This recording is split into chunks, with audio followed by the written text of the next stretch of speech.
y escudriñas el corazón de todos y cada uno de nosotros. Así que gracias, Padre eterno, en el nombre glorioso de Jesús, quien vive y reina por los siglos de los siglos. Amén, amén, amén. Qué bueno, muy bien. Este libro es un libro un poco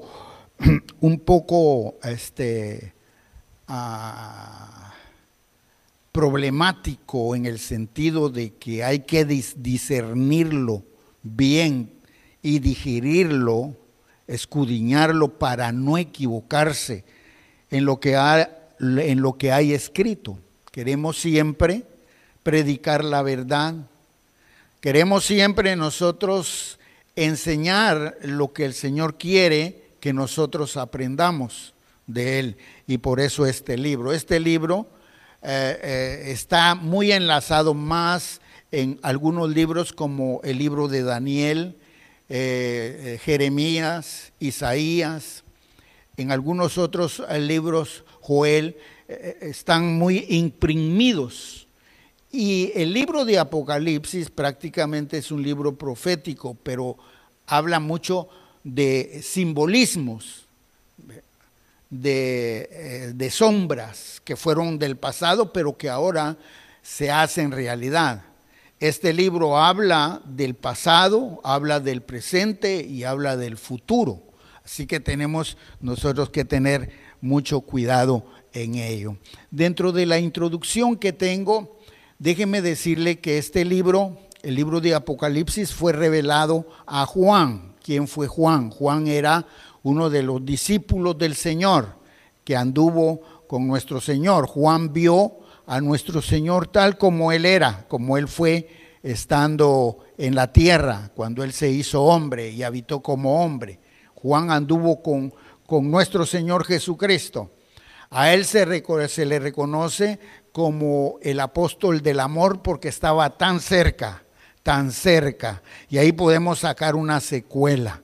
Hermanos, cuando nosotros amamos al Señor, queremos estar siempre lo más cerca de Él. Claro, usted está sentado y yo me he dado cuenta que casi todos nos ubicamos en el mismo lugar donde nos sentamos. Siempre nos sentamos en el mismo lugar. Ya es una manera un poco psicológica. Y yo ya sé por dónde se sientan todos. Y trato de estarlos viendo a todos, de moverme, no mirar solo a uno, porque cuando uno mira a una sola persona, hay veces piensan que uno está hablando solamente a la persona y no está hablando en general. Y aquí es de hablar en general. Cuando ya me toca hablar individualmente, lo hago de otra manera. Pero digo esto porque esté sentado o sentada en el lugar donde está, no es muy tan interesante. Le digo, lo más interesante de ello es cómo usted y yo hemos venido a la iglesia, cómo nos presentamos delante de Dios. Yo a mi pastor, que en paz descanse, José María Castellanos, él me dio una enseñanza en cierta oportunidad y la guardo en mi corazón.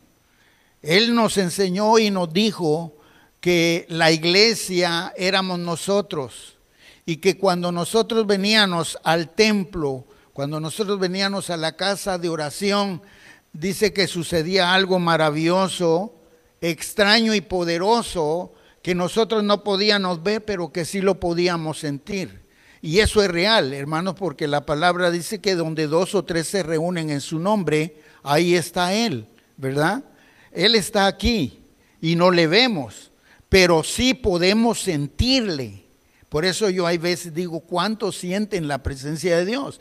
Y es ahí donde, hermanos, nos ubicamos. Porque dice que nosotros tenemos que entrar con acción de gracias a la iglesia.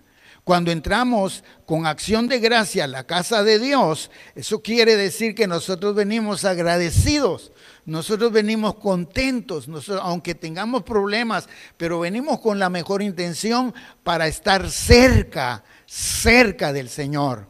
Entonces el Señor comienza a pasar en cada lugar. No importa si está sentado hasta allá atrás como mi hermano Carlitos. Ahí llega el Señor. Lo que el Señor quiere encontrar es algo especial en su corazón. Y como es el único que puede escudriñar el corazón del hombre, entonces a él no se le puede engañar, ¿verdad? Y es cuando pasa, dice, este mi hijo, esta mi hija ha venido a buscar mi presencia, me está adorando, él es merecedor de una bendición. Y es cuando comienza usted a recibir las bendiciones de Dios. Es increíble, increíble. Buscad primeramente el reino de los cielos y su justicia, y todo vendrá por añadidura, ¿verdad? Y por eso el apóstol Juan era uno de los discípulos que permanecía siempre cerca del Señor. Es más, dice que se recostaba a su pecho del Señor. Ya me imagino qué amor el que le tenía al Señor. ¿Cuántos aman al Señor? Usted no puede recostarse ahora en el pecho de nuestro Señor, pero un día sí lo va a poder hacer. Porque el Señor dice, al que venciere le daré que se siente conmigo en mi trono, así como yo me he sentado en el trono de mi Padre. Y al estar sentado ahí, ¿qué quiere decir esto? Que usted se va a recostar. Qué lindo, ¿verdad? Gloria al Señor. Entonces, bueno, esa fue una secuela para nosotros. Pero Juan tenía esa característica de estar siempre cerca del Señor. Y es que el Señor anda buscando, hermanos, la intención que hay en el corazón del hombre. Todos los discípulos fueron llamados por nuestro Dios. Uno solo no estuvo con nuestro Dios. Yo creo que los 3 años que nuestro Señor Jesucristo estuvo en la preparación de estos discípulos para que continuaran lo que ahora es el Evangelio de nuestro Señor, este discípulo, y me refiero a Judas, nunca estuvo con esa intención. Él siempre anduvo cerca con otra intención. Y ustedes saben la historia, el final, cuál fue. Y eso es tremendo. Pero así es con nosotros también. Y no importa, hermanos amados, porque no todos podemos hacer las mismas cosas. Hay diferencia en esto. Pero lo que podamos hacer, lo que podamos decir, lo que podamos desarrollar para la gloria de Dios, hagámoslo. ¿Sabe por qué? Porque la bendición no se la vamos a dar nosotros, la iglesia Camino de Fe o el liderato de la iglesia, no. Quien le va a recompensar todo va a ser nuestro Señor Jesucristo. Y no solamente le va a recompensar aquí en la tierra, y no digamos mucho más en el reino de los cielos. Así que esta vida es maravillosa. Y Juan tenía esa característica. Él siempre andaba con el Señor, y por eso vemos en la vida del apóstol Juan cosas que nos dan a nosotros una enseñanza muy grande. Por ejemplo, Juan o todos los discípulos, ellos fueron perseguidos, ellos vivieron bajo un ambiente terrible de amenazas, porque el enemigo quería destruir la obra del Señor. Pero estos personajes cristianos no decayeron, ellos se enfrentaron a una realidad y confiaron en Dios. Ahora, hay una cosa muy importante, ellos tenían fe. Así como usted y yo tenemos fe también, porque nada nos aparta de los caminos de Dios.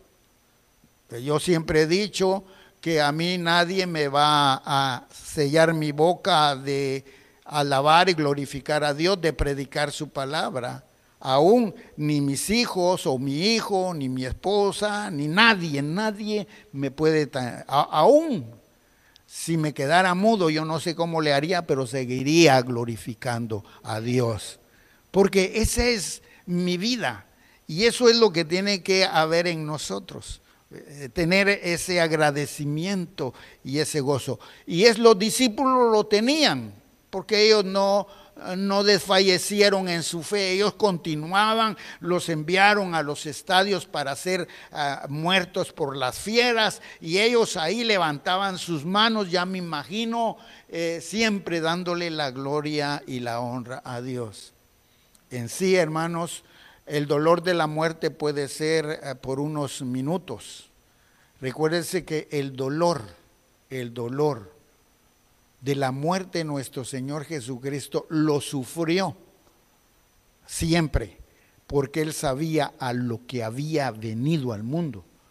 Y yo he escudriñado el último día que Jesús vivió aquí en la tierra, cuando Él fue crucificado. ¿Se puede imaginar? Mas, sin embargo, Él no decayó. Él no dijo, no, yo mejor para qué, si qué culpa tengo yo de morir por todos estos que son pecadores. Lo que hizo nuestro Señor Jesucristo en el Getsemaní fue haber alzado sus ojos, arrodillado en aquella piedra que dice la palabra, y dice que clamó y dijo, Padre, haz que esta copa pase, pero que no se haga como yo quiero, sino como tú, porque era el plan de Dios. Ese plan de la salvación venía del cielo, porque de tal manera amó Dios al mundo, que envió a su Hijo unigénito. ¿Ve?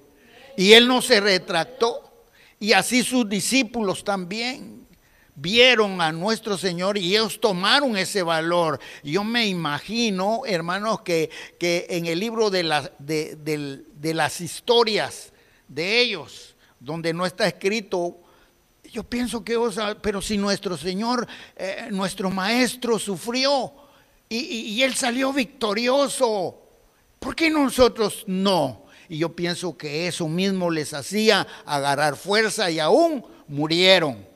Porque el primer mártir, Esteban, dice que fue sacado de la ciudad y fue apedreado, y sus ropas, sus vestimentas fueron puestas a los pies de Saulo de Tarso, quien llegó a ser después el apóstol Pablo. Pero él no dijo, por favor, no me apedreen. Él con más fuerza, y lo apedrearon porque él predicó parte del Antiguo Testamento, de lo que vivieron los padres antiguos, y él lo predicó. Y qué maravillosa enseñanza para nosotros. Entonces los discípulos y Juan en particular se enfrentaron a esa realidad. Dice que Juan fue echado en un perol. ¿Saben qué es perol, verdad? O si no, en una olla hirviendo de aceite. ¿Se puede imaginar echar a Juan en un perol de aceite hirviendo? Y a los ojos de todos y aquellos impíos haciendo fiesta y viendo aquel espectáculo, y ver que el apóstol Juan no decayó su rostro, sino que él con más gozo miraba al cielo. Voy a sufrir unos minutos en lo que caigo y me voy a calcinar ahí, se va a desaparecer mi cuerpo, pero yo miro al cielo porque sé que voy para un lugar precioso, glorioso. Y pienso que eso decía Juan, porque dejó y pum, lo echaron a ese perol de aceite. Eso fue por el emperador Domiciano. Fue uno de los políticos de aquel tiempo que lo echó. Y este mismo hombre, este mismo emperador Domiciano, cuando se dio cuenta que Juan no había muerto, le entró temor. ¿Qué?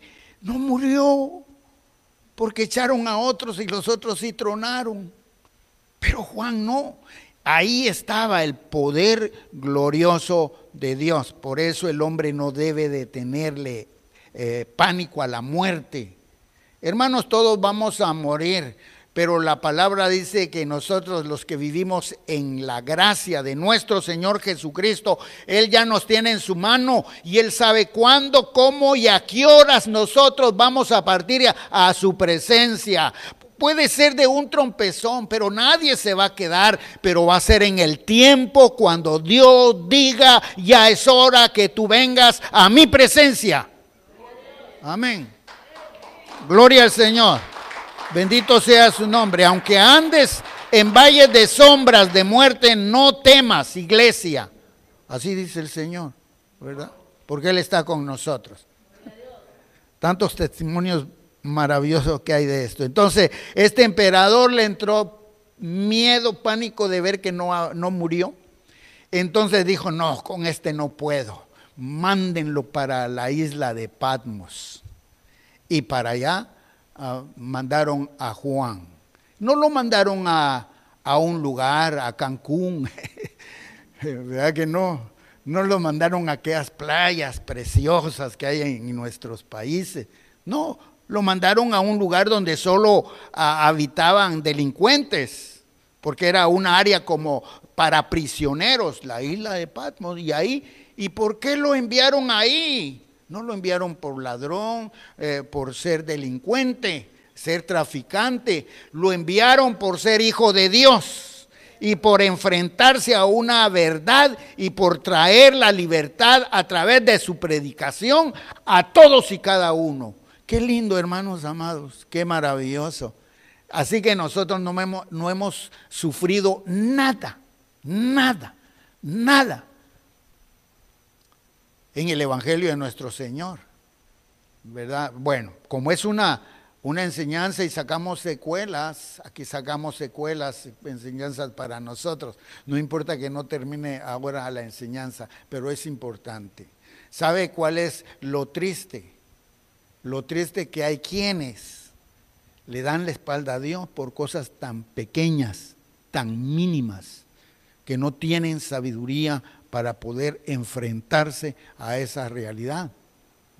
Y mejor buscan excusas y ya no se acercan al Señor.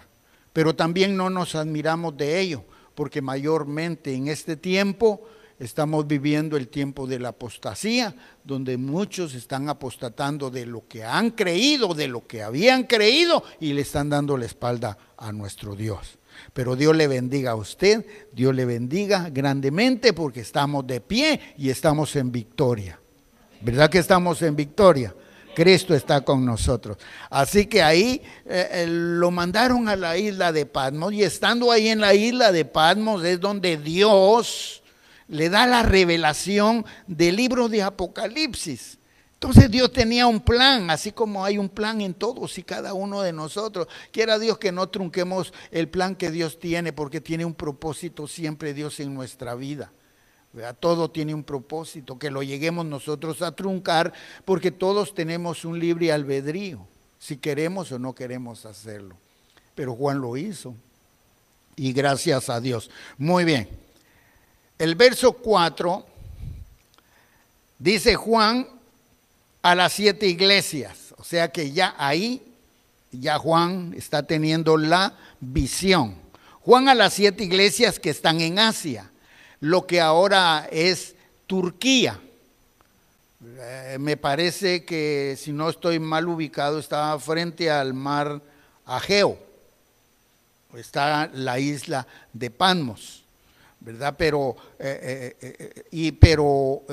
a las 7 iglesias fue el primer distrito, pienso así, el primer distrito que hubo con relación a las 7 iglesias, porque estaban en un parámetro de una ciudad que en ese tiempo no era muy grande, de lo que era Turquía. Estaban ahí las 7 iglesias.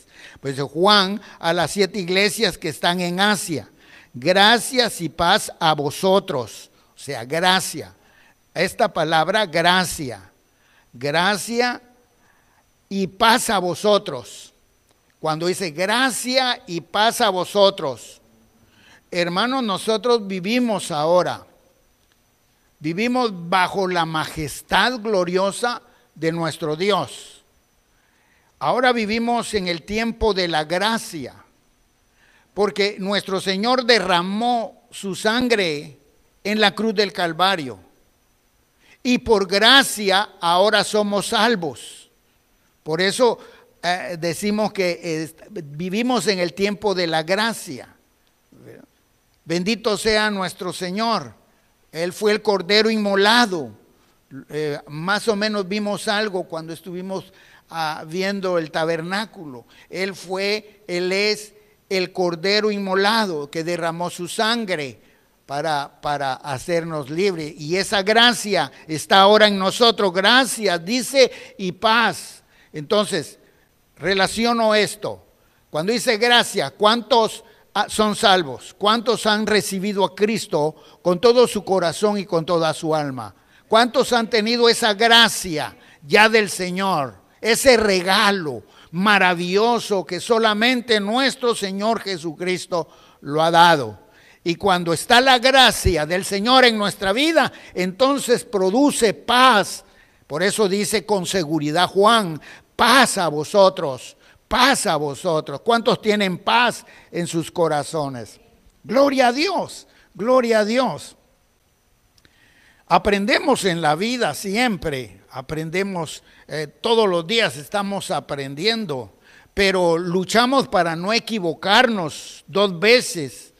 No caer en el mismo lugar, en el mismo problema 2 veces, sino que cuando llega algo, nosotros sacamos de eso experiencia y sabemos que no volvemos a pensar. Y voy a hablar rápidamente sobre esto, sobre el crédito.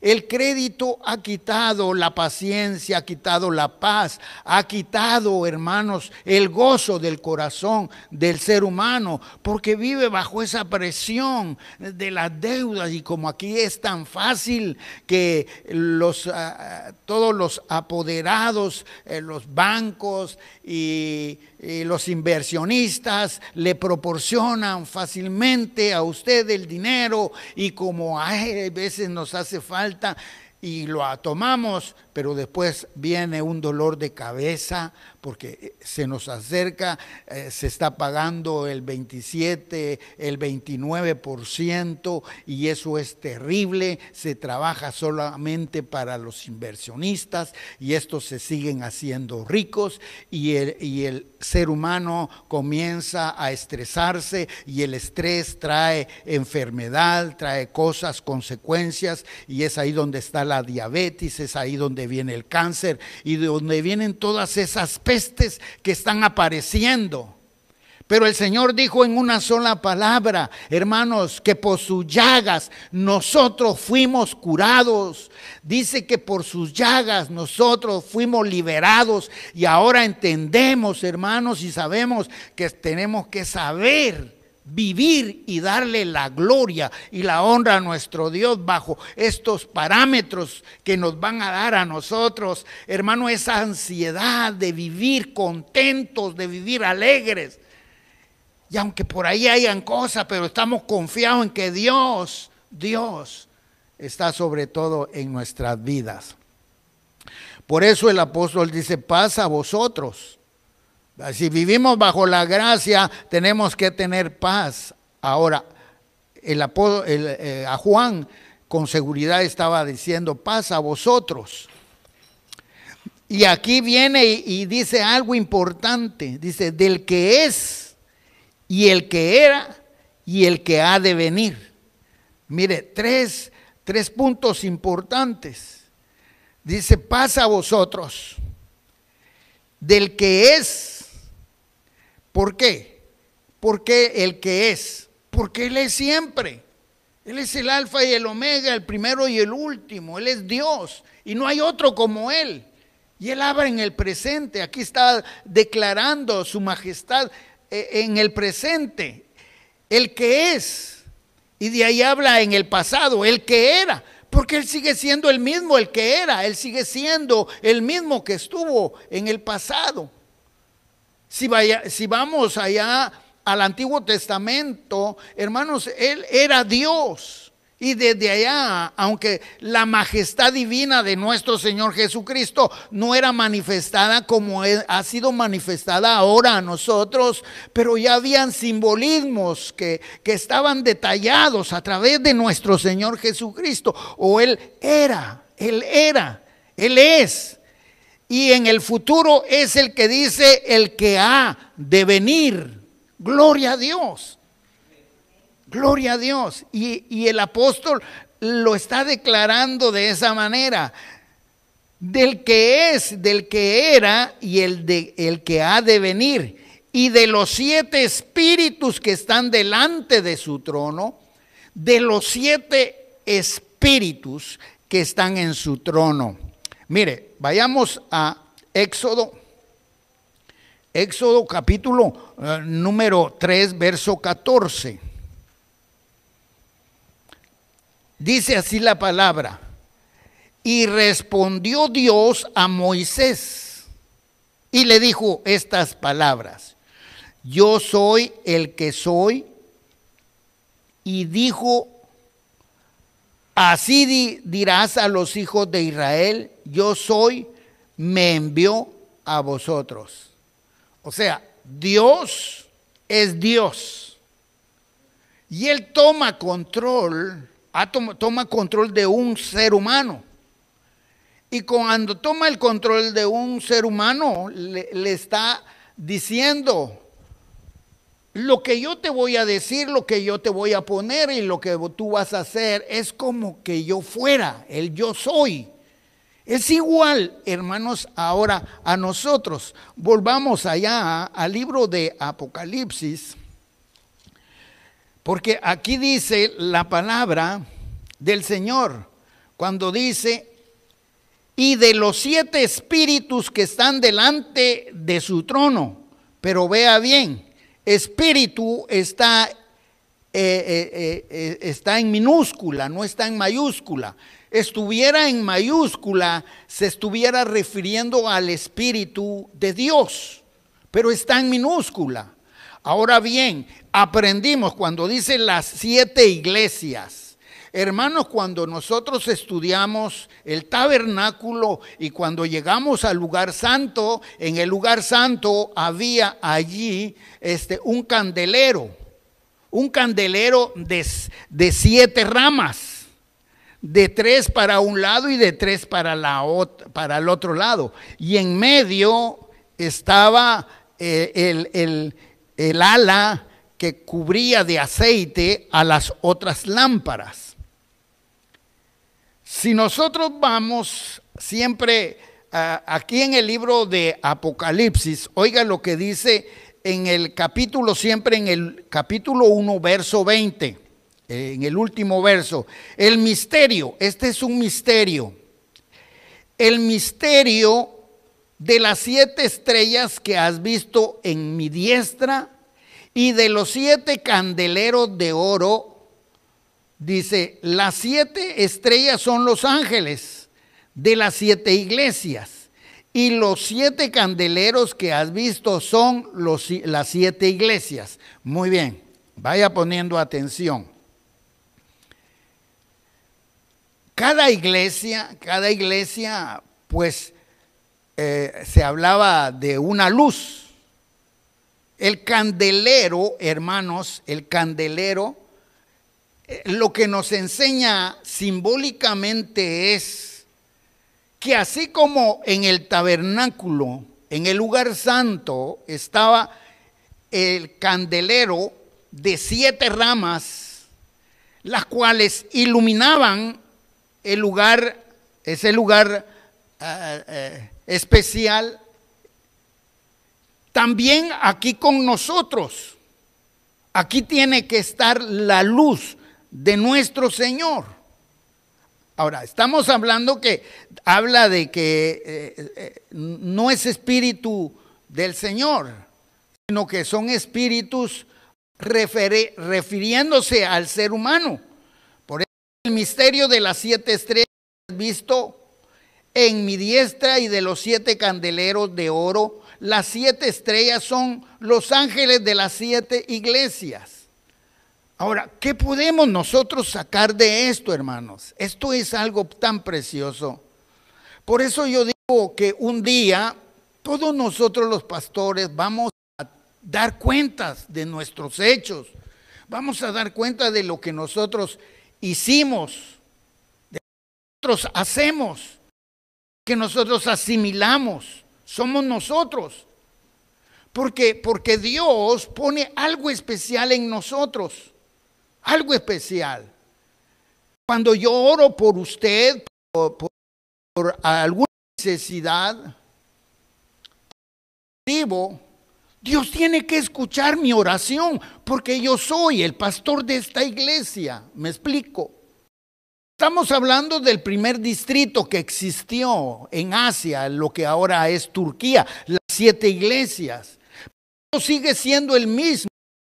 Y por eso Dios le bendiga a usted. Me toma muy en cuenta cuando está pasando algo en su vida y me pide, pastor, ore por mí, por esto, por esto, por esto, por esto. Pero hay veces es lo contrario. Porque cuando me vengo a dar cuenta es porque lo primero lo sabe allá afuera y después yo. Y no debería de ser así. Yo entiendo el compromiso como hijo de Dios que tengo aquí en la iglesia. Y el compromiso que yo tengo, hermanos amados, es de orar a ustedes, de orar a ustedes. Primero de buscar a Dios con la inteligencia y la sabiduría que Él me da en los momentos oportunos en mi vida. Segundo, hermanos amados, estar orando por ustedes. Como pastor, hermanos, los tiempos han cambiado. Antes, hermanos, el pastor nos visitaba. Bueno, mi pastor nunca visitó mi casa porque siempre nos miraba en el templo. Pero cuando ya no se ve a alguien en el templo, uno se preocupa y los medios que están al alcance, ¿qué ha pasado? Pero somos nosotros los que hemos sido llamados, pero somos nosotros que al final de todo vamos a dar cuenta. Y entonces lo segundo es orar por ustedes.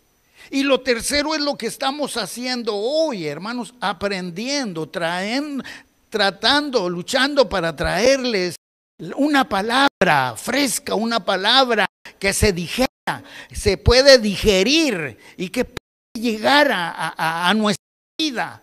Cuando usted come algo que no le sustenta o que no le cae bien, se enferma. Y así, pero así es la palabra, por eso tratamos de luchar de esa manera. Dios sigue siendo el mismo. Entonces, el Dios de los espíritus que están delante de su trono. O sea que todos, hermanos, todos, ahora hablo de todos, cada uno de los que tenemos compromiso con Dios, tenemos que estar delante del trono de Dios, porque si se abrió el velo del templo de arriba hacia abajo, quiere decir que nosotros podemos entrar al lugar santo y poder estar. Y más adelante habla que nosotros somos reyes, sacerdotes. Entonces todos y cada uno de nosotros bien podemos traer, hermanos, la bendición de ese poder que solo Dios puede dar a su iglesia. Y es ahí donde está hablando de los dones, donde vienen ya los dones. Muy bien. En el verso número 5, dice la palabra, y de Jesucristo el testigo fiel. Jesucristo el testigo fiel. Nuestro Señor Jesucristo, siendo Dios, no escatimó, dice la palabra, no escatimó siendo Dios, sino que se aferró a lo que tenía que hacer. Siendo Dios, vino y salvó al mundo y lo salvó en una cruz, en un derramamiento de sangre. Entonces nuestro Señor es el testigo fiel. Él es el único, Él sabe por qué, cómo y de qué manera. Porque Dios tiene tanta paciencia, hermanos amados, con la humanidad. Porque nuestro Señor Jesucristo, aunque somos malos, está el Señor. Dice su palabra que el único pecado que no es perdonado, ni en este siglo ni en el venidero, es la blasfema contra el Espíritu Santo. ¿Y qué quiere decir eso? Porque relaciona al Espíritu. Y es ahí, hermanos amados, el peligro tremendo que hay, porque estamos en el tiempo de la apostasía. El Espíritu Santo está con nosotros. ¿Quién le impulsó a usted venir hoy en la tarde a la iglesia? Si no fue el Espíritu Santo. Usted no vino por venir y complacer a alguien en particular. Usted no vino por querer cumplir con algo en su personalidad. Usted vino porque en su corazón, en el fondo de su alma, en el asiento de sus emociones, esas emociones espirituales, te dijo: hoy voy a adorar a Dios, hoy voy, porque ahí estaba el Espíritu Santo. El Espíritu, dice su palabra, que ha hecho templo y morada en nosotros. Por eso el Espíritu está aquí en nosotros y está en nosotros. Qué maravilloso es esto, hermanos amados. Pero cuando ya el Espíritu se aleja de nosotros, hermanos, ya no sentimos el deseo de orar, no sentimos el deseo de venir a la iglesia, no sentimos el deseo de leer la palabra. ¿Por qué? Porque indudablemente si no está el Espíritu de Dios en nuestro corazón, entonces no vamos a sentir nada. Estamos en el tiempo de la gracia, y en el tiempo de la gracia nuestro Señor se mueve.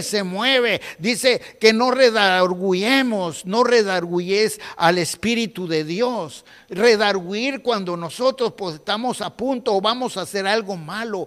Entonces, no redargüir al Espíritu Santo, sino que es más, darle la gloria y la honra a Dios. Sin embargo, dice la palabra que hay perdón. Somos nosotros perfectos. Nadie es perfecto. Podemos cometer algunos errores, pero no permitir, hermanos, que las cosas vayan más allá, sino inmediatamente cuando se comete un error, doblar las rodillas y buscar la presencia del Señor. Discúlpeme, Padre eterno de gloria, perdóneme porque mis palabras fueron de esta manera y no estuvieron bien detalladas. Perdóneme por este pensamiento, perdóneme por haber agarrado esa revista pornográfica, perdóneme por haber hecho, bueno, tantas cosas. Pero venimos al Señor y le pedimos perdón a Él y Él nos vuelve a recibir. Por eso, el único pecado importante, la blasfema contra el Espíritu Santo, ahí sí se acabó todo. Ahí se acabó todo. Porque entonces, y ese es el peligro, porque dice la palabra de Dios. La palabra de Dios dice, hermanos amados, que en el tiempo de la apostasía, muchos dejarán de creer en lo que han creído, es decir, apostasía. Entonces, al hacer eso es porque ha entrado pecado en su corazón. Gloria a Dios. No los miro muy contentas, pero gloria al Señor. Su palabra dice que Él es el testigo fiel, el primogénito de los muertos, el primogénito. Aunque habían resucitado, como por ejemplo, resucitó a Lázaro, pero Lázaro de todas maneras volvió a morir, ¿verdad? No sé cuántos días más después que el Señor lo resucitó, murió. Pero nuestro Señor Jesucristo, Él murió en la cruz del Calvario y fue enterrado, sepultado, dice su palabra. Pero al tercer día nuestro Señor Jesucristo resucitó. Aleluya. Y Él está vivo, Él sigue vivo, Él está vivo siempre en medio de nosotros. Por eso el Señor, antes de irse, porque estuvo 40 días más con sus discípulos, después que Él resucitó, a los 40 días Él subió a los cielos. Y a los 10 días más fue cuando vino por primera vez el poder glorioso del Espíritu Santo allá en el aposento alto. O sea que a los 50 días vino el poder del Espíritu Santo. Pero Él les dijo a sus discípulos, no se van a quedar solos, no se entristezcan, no van a estar solos. Yo me di cuenta que ustedes se pusieron, tú hasta te fuiste a esconder cuando me vistes cómo sufrí cuando me mataron. Pero Pedro, las cosas son muy diferentes y te lo estoy demostrando ahora. Y Pedro pelaba los ojos y llegó a ser aquella persona que era antes, llegó a confiar en nuestro Señor Jesucristo. Sus discípulos, yo no los voy a dejar solos, van a estar conmigo siempre, aunque no me van a ver, pero voy a estar con ustedes, estaré siempre. Les dijo nuestro Señor Jesucristo, estaré con vosotros todos los días hasta el fin del mundo. ¿Qué quiere decir? Hasta con nosotros, ¿verdad? Porque no ha llegado el fin del mundo. Ay, qué lindo es Dios. Vamos a terminar ahí, hermanos. Vamos a continuar la próxima oportunidad. Vamos a darle gracias al Señor. Qué lindo es sentir su presencia. Nos gozamos, nos alegramos. Gracias, Señor. Gracias, bendito Dios. Gracias por la manifestación gloriosa de tu presencia. Porque tú estás en medio, siempre. Porque en nuestra vocación, Padre, está el poderte dar a ti todo. Aunque no tenemos nada, Padre. No tenemos nada. Tú lo tienes todo, Padre. Todo para dárnoslo a nosotros. Pero lo que tenemos en nuestro corazón, en nuestra mente, en nuestra vida, eso es lo que te damos y lo presentamos como nuestro culto racional, con inteligencia, a ti como Rey Divino de Gloria. Gracias por habernos hecho salvos, libres, por habernos limpiado, como dice tu palabra, con la sangre poderosa de Cristo. Bendice la iglesia Camino de Fe, bendice a mis hermanos, a mis hermanas, sus hogares, sus casas, las familias, a todos y cada uno por nombre, Señor. Que sus mesas sean bendecidas, que el pan nuestro siempre sea otorgado. Pero sobre todo, Señor, ese del cielo, ese maná precioso que alimenta nuestra alma, nuestro espíritu y que nos mantiene de pie para darte la gloria y la honra. Gracias te damos, Señor, gracias. Gracias, Padre Divino de Gloria. En el nombre de Jesús. Aleluya. Gloria a Dios.